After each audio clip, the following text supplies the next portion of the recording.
പ്രശാന്തേട്ട, രാഹുൽ മാങ്കൂട്ടത്തിൽ പാലക്കാടിൻ്റെ ജനപ്രതിനിധിയായിരിക്കുന്നു. വലിയ ഭൂരിപക്ഷത്തിലാണ് വിജയിച്ചിരിക്കുന്നത്. രാഹുൽ മാങ്കൂട്ടത്തിലിനെ തുടക്കത്തിൽ അവിടെ സ്ഥാനാർത്ഥിയായിട്ട് കൊണ്ടുവരുമ്പോൾ കോൺഗ്രസിൻ്റെ ഭാഗത്ത് നിന്ന് പാലക്കാട് പ്രാദേശികമായ ചില എതിർപ്പുകളൊക്കെ ഉണ്ടായിരുന്നു. പക്ഷേ അതൊക്കെ നിഷ്പ്രഭമായി പോയി. വലിയ മുന്നേറ്റം രാഹുൽ മാങ്കൂട്ടത്തിന് ഉണ്ടായിരിക്കുന്നു. കോൺഗ്രസിൻ്റെ ഈ വിജയരാഘവൻ്റെ ഒരു പ്രസ്താവന ഉണ്ടായിരുന്നതിന് ശേഷം വി എസ് വിജയരാഘവൻ അവിടുത്തെ DCC പ്രസിഡൻറ്റും പിന്നീട് അദ്ദേഹം 3 തവണ അവിടുത്തെ MP-യുമായിരുന്നു. ഈ വി എസ് വിജയരാഘവനും വിജയരാഘവനും തമ്മിൽ മത്സരിച്ചിട്ടുണ്ട് പാലക്കാട്. ഈ പേരിൻ്റെ ഈ ഒരു സാമ്യം കൊണ്ട് ആളുകൾ മാറിപ്പോയി വോട്ട് ചെയ്ത് അങ്ങനെ ഒക്കെ ജയിക്കുന്ന സാഹചര്യമൊക്കെ ഉണ്ടായിട്ടുണ്ട്. എന്തായാലും പറഞ്ഞത് ചെറിയ ഭൂരിപക്ഷത്തിൽ വിജയിക്കും, രാഹുൽ മാങ്കൂട്ടത്തിൽ വിജയിച്ചാലും നേരിയ ഭൂരിപക്ഷമായിരിക്കും. അങ്ങനെ തന്നെയാണ് പലരും കണക്ക് കൂട്ടുന്നത്. ചിലർ ഒരു പടി കൂടെ കടന്നിട്ട് BJP തന്നെ വിജയിക്കും എന്ന് ഉറപ്പിക്കുകയും ചെയ്തു. സരിൻ ചിത്രത്തിലൊന്നുമില്ലായിരുന്നു.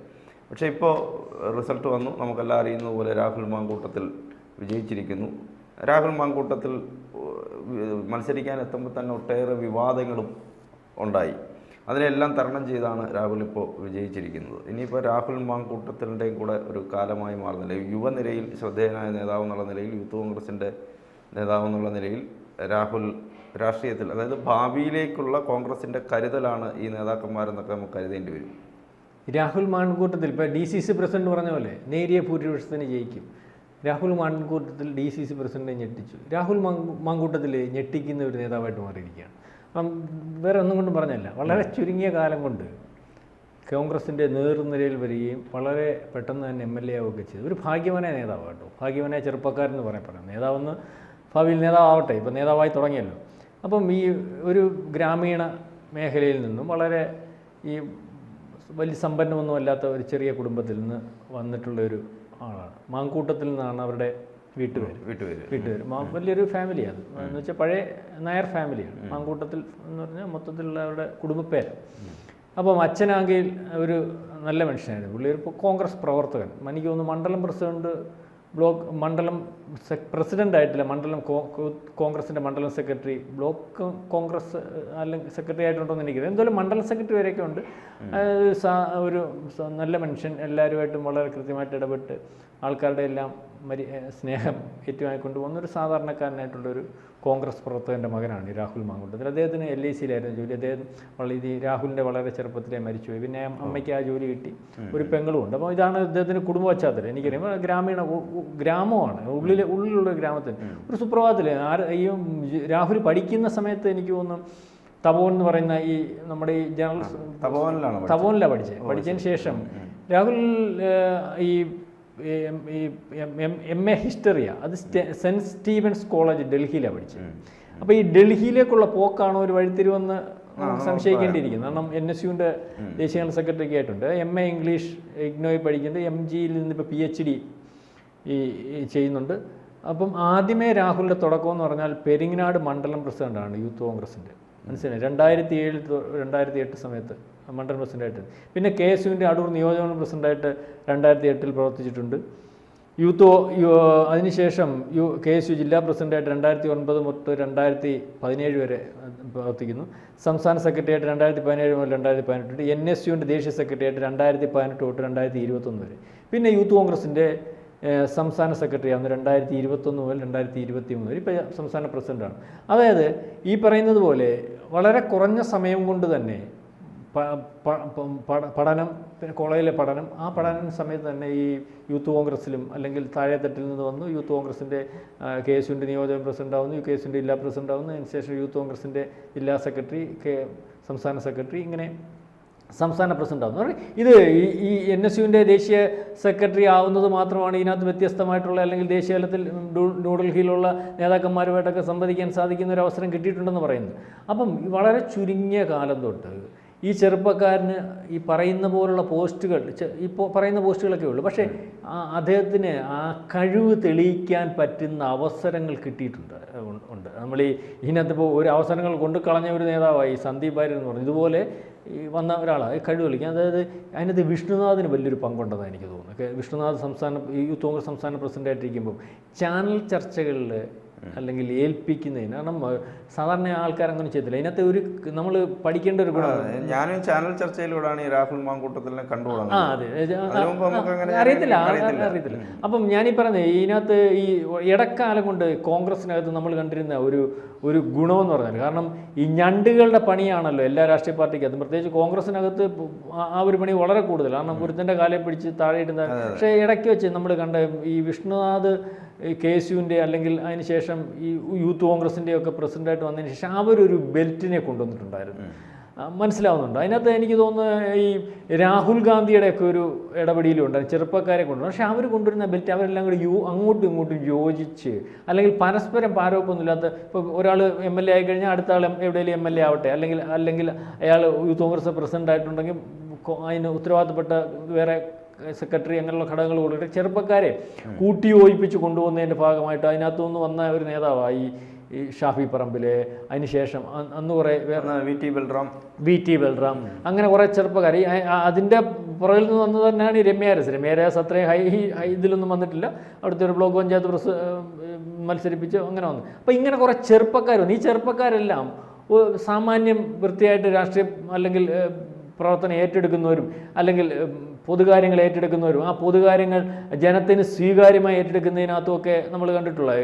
ഈ ഇടയ്ക്ക് വിഷ്ണുനാഥിന് ശേഷം വന്ന യൂത്ത് കോൺഗ്രസ്, അതിനകത്താണ് ഈ കാർത്തികേയൻ്റെ മോനുമൊക്കെ അതിനകത്ത് വന്നത്, ശബരിനാഥും ഒക്കെ ഇതിനകത്ത് ഇടപെട്ട് പോകുന്നത്. അപ്പം അത് പൊതുവെ യൂത്ത് കോൺഗ്രസിൻ്റെയും KSUവിൻ്റെയും ഒക്കെ ഒരു ഉയർച്ചയ്ക്ക് കാരണമായിട്ടുണ്ട്. അപ്പം ഈ രാഹുലിൻ്റെ ഒരു ഗുണമെന്ന് പറഞ്ഞാൽ ഈ ഒരു ടീമിനകത്ത് വരികയും ഈ വിഷ്ണുനാഥ് ഉൾപ്പെടെയുള്ളവർ അങ്ങനത്തെ ഒരു കാര്യം ഏൽപ്പിച്ച കാര്യത്തിനകത്ത് വളരെ കൃത്യമായിട്ട്. കാരണം ചാനൽ ചർച്ചയിലൊക്കെ കോൺഗ്രസിൻ്റെ മുഖം മങ്ങിയിരുന്ന മുഖം തിരിച്ചെടുത്തുകൊണ്ട് വരികയും ഏത് വിഷയത്തിനകത്തും കുറിക്കൊള്ളുന്ന മറുപടി പറയുകയും ആ മറുപടിയും ഒക്കെ അത് ശരിയാണെന്ന് തോന്നുന്ന രീതിയിൽ അവതരിപ്പിക്കാനുള്ള ഒരു ചാരുതയും അല്ലെങ്കിൽ അതിനുള്ള കഴിവുമൊക്കെ വളരെ കൃത്യമായിട്ടുണ്ട്.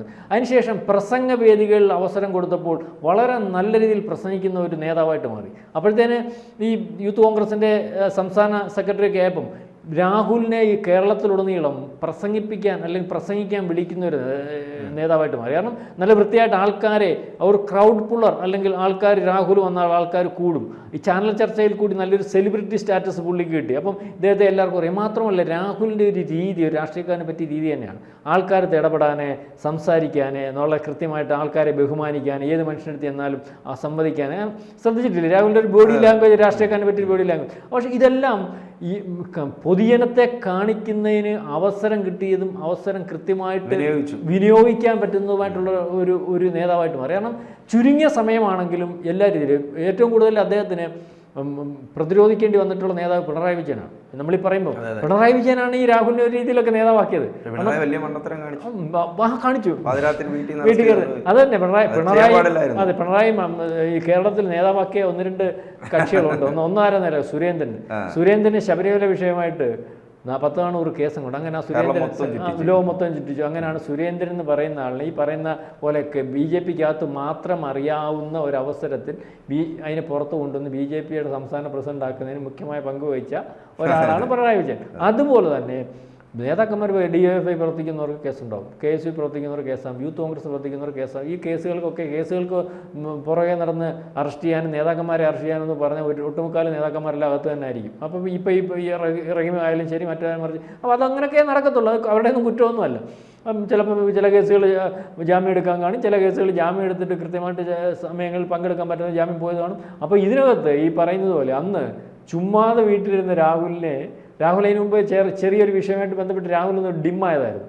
ആ ഗ്ലാമറിന് ഒരു വ്യത്യാസം വന്നിരിക്കുന്ന സമയത്ത് പോലീസും എല്ലാം പട്ടാളവും എല്ലാം കൂടെ വന്ന് പ്രദേശം എല്ലാം കൂടെ വളഞ്ഞ് രാഹുലിനെ പിടിച്ചുകൊണ്ടുപോയി. രാഹുലിൻ്റെ ഗ്രാഫ് അങ്ങ് വലിയ രീതിയിലേക്ക് ഉയർന്നു.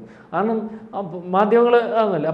അപ്പം ആ എല്ലാ രീതിയിലും അതിനുശേഷം വരുന്ന സമരങ്ങൾ ഏറ്റെടുക്കുന്നു, സമരങ്ങൾക്ക് നേതൃത്വം കൊടുക്കുമ്പോൾ ആ സമരങ്ങൾ വിജയിക്കുന്നൊരവസ്ഥ വരുന്നു. പലവട്ടം അതിൻ്റെ കെയർ ഓഫിൽ ജയിൽ പോകേണ്ട അവസ്ഥ വരുന്നു. ഇതെല്ലാം ചർച്ചയായി വരികയും അപ്പം രാഹുലിനെ അല്ലാതെ മറ്റൊരാൾ പാലക്കാട് ഒരു ഉപതെരഞ്ഞെടുപ്പിൽ ജനങ്ങൾക്ക് ഏറ്റെടുക്കാൻ പറ്റും, ജനങ്ങൾ അറിയുന്നതുമായിട്ടുള്ളൊരു സ്ഥാനാർത്ഥി ഇല്ലാത്തൊരവസ്ഥയിലേക്ക് രാഹുലിന് ചെന്നെത്താൻ കഴിഞ്ഞു. അതിനുള്ള അവസരങ്ങൾ ഒരുപക്ഷെ ഷാഫി പറമ്പിലും അല്ലെങ്കിൽ അദ്ദേഹത്തിൻ്റെ കൂടെ നിന്ന ഈ കൂടായിട്ട് നിന്ന യൂത്ത് കോൺഗ്രസിൻ്റെ ഈ വിഷ്ണുനാഥ് ഉൾപ്പെടെയുള്ള നേതാക്കന്മാരും ഒക്കെ വളരെ കൃത്യമായിട്ട് സഹായിച്ചിട്ടുണ്ടോ.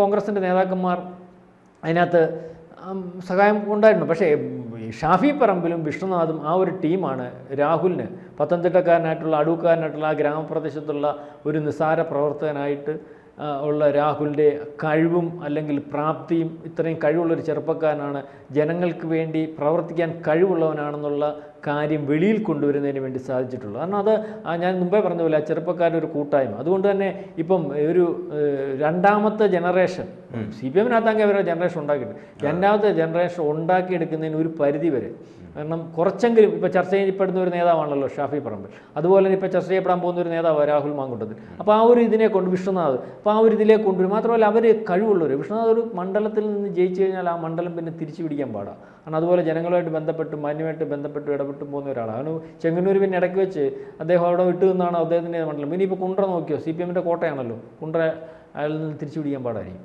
അതൊന്നും വേറൊന്നുമല്ല, ഒരു ജനപ്രതിനിധിയായ മണ്ഡലത്തിൽ നിന്നാൽ മണ്ഡലത്തെ കൂട്ടല്ല, ഏത് പാർട്ടിയുടെ ആയാലും, കോൺഗ്രസിൻ്റെ ആയാലും CPM-ൻ്റെ ആയാലും BJP-യുടെ ആയാലും, അവിടുത്തെ ജനങ്ങൾ മൊത്തവും ആദ്യത്തെ പ്രാവശ്യമേ ഉള്ള ഒരു പാർട്ടിയൊക്കെ നോക്കുന്നത്, രണ്ടാമത്തെ പ്രാവശ്യം ജനങ്ങളുടെ ഭാഗമായിട്ട് നിൽക്കുന്ന ഒരവസ്ഥ വന്നാൽ വളരെ തുച്ഛമല്ലേ ഉള്ളൂ. ഇപ്പോൾ നമ്മൾ ഈ പറയുന്ന പാർട്ടി അടിസ്ഥാന പാർട്ടിക്കാരെന്ന് CPM ആയാലും കോൺഗ്രസ് ആയാലും BJP ആയാലും, ബാക്കി എല്ലാവരും എന്ന് പറഞ്ഞാൽ ഏത് സമയവും ചില ഐഡിയോളജിയിൽ വിശ്വസിക്കുന്നുണ്ടെങ്കിലും ആ ഐഡിയോളജിയിൽ നിന്നൊക്കെ മാറ്റം വരുത്താൻ പറ്റും. കാരണം ആ വ്യക്തി എന്നുള്ള രീതി വരുമ്പോൾ അപ്പോൾ ആ രീതി മാറ്റം. അപ്പോൾ ഇപ്പം രാഹുലിന് കിട്ടിയിരുന്ന ഒരു അവസരം രാഹുൽ അത് ഗംഭീരമാക്കി. കാരണം ആൾക്കാരെ ഞെട്ടിപ്പിച്ചുകൊണ്ടാണ് അവിടെ ഈ പറയുന്നത് പോലെ രാഹുൽ പറയുന്നുണ്ട്, എനിക്ക് അവസരം തന്നു, എന്നെ സഹായിച്ചു നേതാക്കന്മാർ. പക്ഷേ അത് അയാളുടെ ഒരു ഭാഗ്യമായിട്ട് നമുക്ക് കാണാൻ കഴിയുള്ളൂ. കാരണം രാഹുൽ മാങ്കൂട്ടത്തിൽ എന്ന് പറയുന്ന ഒരു വ്യക്തി ഏറ്റവും അവസാനം ഈ ഓരോ ദിവസവും പ്രശ്നങ്ങളുമായിട്ട് വരികയും ആ പ്രശ്നങ്ങളെല്ലാം രാഹുൽ വളരെ നിസ്സാരമായിട്ട് ഏറ്റെടുക്കുകയും, ഞാൻ ഇത്രയും ദിവസം ഓരോ ദിവസവും രാഹുലിനെ പരിശോധിക്കുമ്പോൾ രാഹുൽ ആദ്യമായിട്ട് അവസാനം വരെ ഒരേ പ്രസന്നതയിൽ അത് കൊണ്ടുപോകുന്നതിന് ഒരു നല്ല രാഷ്ട്രീയക്കാരനെ കൊണ്ട് കഴിയുന്നതാണ്. ചിരിച്ച് കളിച്ച് വിഷയങ്ങളുണ്ടെങ്കിലും അത് മുഖത്ത് കാണിക്കാതെ ഒരു പ്രശ്നവുമില്ല, എല്ലാം ഓക്കെ എന്നുള്ള രീതിയിൽ മുന്നോട്ട് പോകുന്ന ഒരു രാഹുലിനെയാണ് നമുക്ക് കാണുവാൻ സാധിച്ചത്. അതിന് വേണ്ട രീതിയിലുള്ള ഒരു ഉപതെരഞ്ഞെടുപ്പ് ആയതുകൊണ്ട് അതിന് എല്ലാ സപ്പോർട്ടും കിട്ടി. ഒറ്റയ്ക്ക് ഹാൻഡിൽ ചെയ്യേണ്ടി വന്നില്ല, പുള്ളിക്ക് അങ്ങ് നടന്നാൽ മതിയായിരുന്നു. പ്രശാന്ത് ആദ്യം അദ്ദേഹത്തിൻ്റെ കുടുംബ പശ്ചാത്തലം പറഞ്ഞത് കൂടെ ചേർത്ത് ഇത് വായിച്ച് നമുക്ക് അവസാനം, അതായത് അദ്ദേഹത്തിൻ്റെ അച്ഛൻ വളരെ ചെറുപ്പത്തിൽ മരിച്ചു എന്ന് പറഞ്ഞു, പിന്നെ അമ്മയാണ് വളർത്തിയത്. അപ്പം അച്ഛൻ വളരെ ചെറുപ്പത്തിലേ നഷ്ടപ്പെട്ട ഒരു മകനാണ്. ആ പ്രതിസന്ധി ഘട്ടം തരണം ചെയ്ത ഒരാളാണ് വ്യക്തിപരമായി. അപ്പോൾ അയാളെ സംബന്ധിച്ച് ബാക്കി പിന്നീട് പൊതുജീവിതത്തിൽ വരുന്ന പ്രതിസന്ധികളെല്ലാം തരണം ചെയ്യാൻ സാധിക്കും. എന്തായാലും ഭാഗ്യവാനായ ചെറുപ്പക്കാരനാണ്, വളരെ നല്ല ചെറുപ്പക്കാരനാണ്. പാലക്കാട് ഈ പറയുന്ന കൃഷ്ണകുമാർ കഴിഞ്ഞ ദിവസം പറയുന്നത് കേട്ടു, ഞങ്ങൾ അടുത്ത പ്രാവശ്യം ഈ കുഴപ്പങ്ങളെല്ലാം മറികടന്ന് തിരിച്ചു പിടിക്കുമെന്ന്. പക്ഷേ പാലക്കാട് ഈ അവസരത്തിൽ രാഹുൽ മാങ്കൂട്ടത്തിൻ്റെ കൈകൊണ്ട് കൊടുത്തപ്പോൾ എനിക്കറിയാവുന്ന രാഹുൽ മാങ്കൂട്ടം ആണെങ്കിൽ പാലക്കാട് കൃഷ്ണകുമാർ തിരിച്ചു പിടിക്കത്തില്ല, BJP തിരിച്ചു പിടിക്കത്തില്ല എന്ന് ഞാൻ പറയുന്നില്ല. പക്ഷേ രാഹുൽ മാങ്കൂട്ടത്തെ മറികടക്കാൻ പറ്റുന്ന ഒരു BJPയും ഒരു കൃഷ്ണകുമാറും അല്ലെങ്കിൽ BJP നേതാക്കന്മാരും ഒക്കെ വരേണ്ടതായിട്ടുണ്ട്. രാഹുലിന് ജനങ്ങൾക്കിടയിൽ ഇറങ്ങിയാൽ ആ ജനങ്ങളുടെ കൂടെ നിൽക്കാൻ അറിയാവുന്ന ഒരു ചെറുപ്പക്കാരനായിട്ടാണ് നമുക്ക് കാണാൻ സാധിക്കുന്നത്. അത് തെളിയിച്ചു കഴിഞ്ഞു. രാഹുലിൻ്റെ തേരോട്ടം അതിഗംഭീരമായിട്ട് മുന്നോട്ട് പോകുമെന്ന് തന്നെയാണ് നമുക്ക് തോന്നുന്നത്. കൂടുതൽ വാർത്തകളും വിശേഷങ്ങളും നിങ്ങളിലേക്ക് എത്താൻ ABC മലയാളം സബ്സ്ക്രൈബ് ചെയ്യുക, ബെൽ ബട്ടണും അമർത്തുക.